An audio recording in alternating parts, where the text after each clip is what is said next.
Hola Laredo. Hello Laredo. Welcome to this week's episode of the Texas Border Chronicles Online. Hi, I'm Jesus Chugatza, your host of the show. And as you know, we do this show always on TV.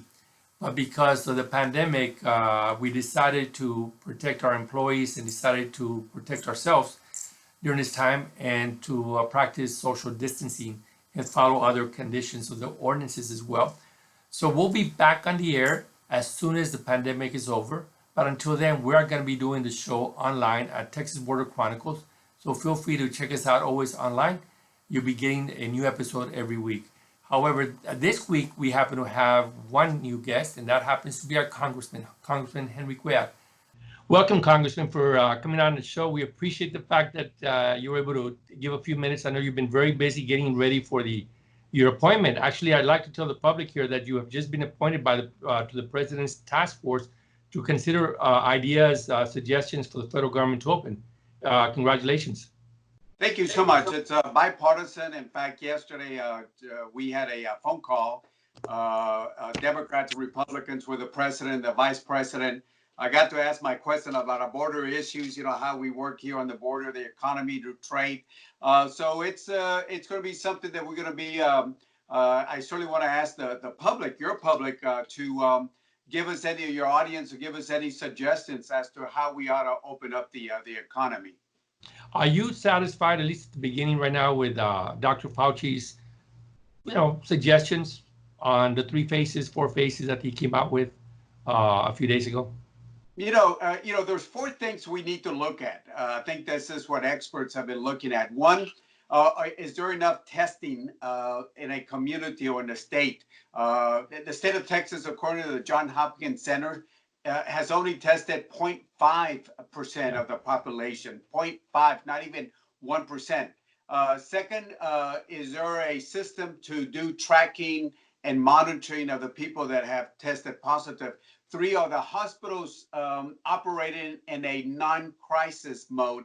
And number 4, have we seen the cases go down for the last 14 days?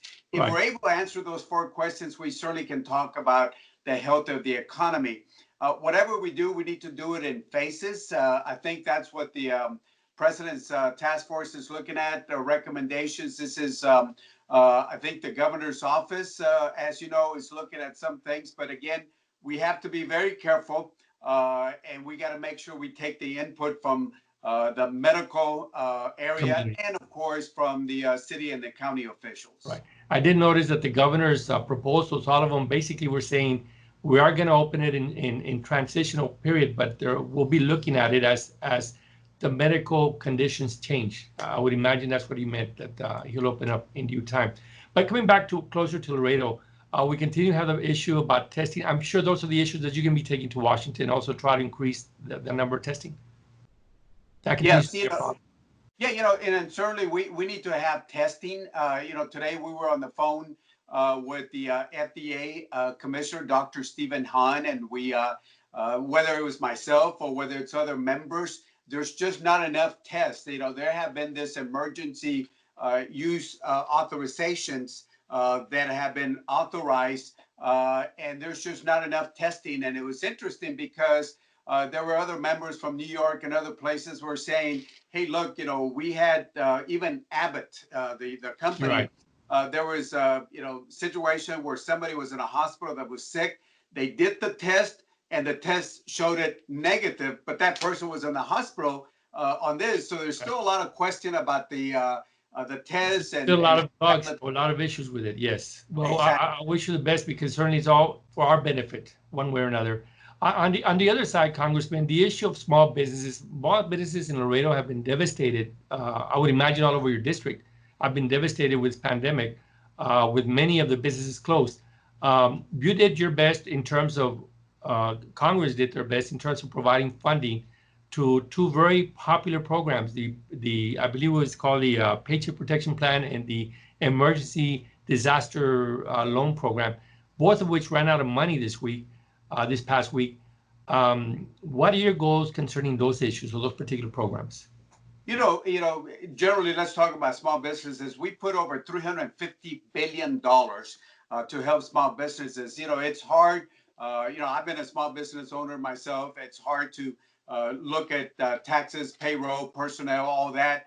But imagine trying to do this during an emergency. It's just very, very difficult. So I Yes. talked, yeah, I've talked to a lot of small business owners, in the morning, in the afternoon, at night that they call me up, and it's very, very, very hard. So the $350 billion is gone. It's finished. It just took 2 weeks, Yeah, Congressman. yeah, just 2 weeks and the money's gone. So Yeah. we will put more money in, Yeah. and this is why I mean the federal government can help, but we can't just be putting money out there. We'll do it right now.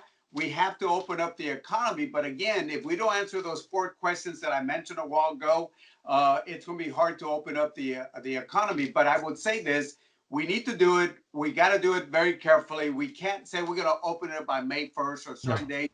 You have to look at the medical condition. Different regions have different outbreaks, so I understand. Now, and so, do you foresee the Congress getting together in the next couple of weeks with the president concerning those two business programs? Yes, there's conversations that will go over the weekend. I've told my leadership, hey, this is not Democrat Republican issue. Let's get it done. Let's get it done. My message has been, let's get it done because we got to help the small businesses. That if we don't do something quick, some of those businesses are going to go away. And I feel bad for those men and women that have sacrificed, have taken money out of their own pocket to open up their business, and then have that business close up. So we're Well, hoping there's that literally thousands. money. Yes. Yes, well, there's literally thousands, and we appreciate everything that's going on in Congress. It's very important that we refund those particular programs. And we appreciate the fact that you'll be involved with that process, involved in the presidential task force to be able to make sure that you're on the table, to make sure that those ideas continue to be at the forefront. And so, in the last part, Congress, the issue on a personal level, how has that affected your family, this whole pandemic? How does that affect your family, the people around you? Concerning the going out and things like that. I mean, is your family in the same situation as everybody else, I would imagine? Yeah, as you know, it's been difficult in the sense that we all have adjusted. I got two girls that are in college, Yeah. one working on a master's and one working on an undergrad. They're doing things online. Right. My wife, mom is 97 years old, so she's taking care of her. My brother's a sheriff, so he still has to do his job as a sheriff. Right. My sister Rosie, as you know, tax assessor, she still has to continue. They're still in the front line. Right. It's affected all of us, but we have to keep one thing in mind. It's difficult. We're gonna come out of this, but we got to make sure that we do stay together as a community and do it together as a country also. In fact, you just said the right words. We're all in it together, and we'll be getting out of it together. So thank you, Congressman. I appreciate the work that you're doing, and we look forward to seeing you again in the near future. Good luck. Thank you, sir. Thank you so much. Thank you, Judge. Yes, sir. Thank you, Congressman Cuellar, again for your time. We appreciate the time that you took. We look forward to listening to your proposals, and we look forward to making sure that the government does open at a certain time, and Laredo does open after basically all the health experts have okayed it. There will be a time we will have to have a brand new normal, but only after our health experts have said it's time to go ahead and open. Meantime, you can still watch us on Facebook. You can watch the Texas Border Chronicles or on our website, which happens to be 24/7 Laredo.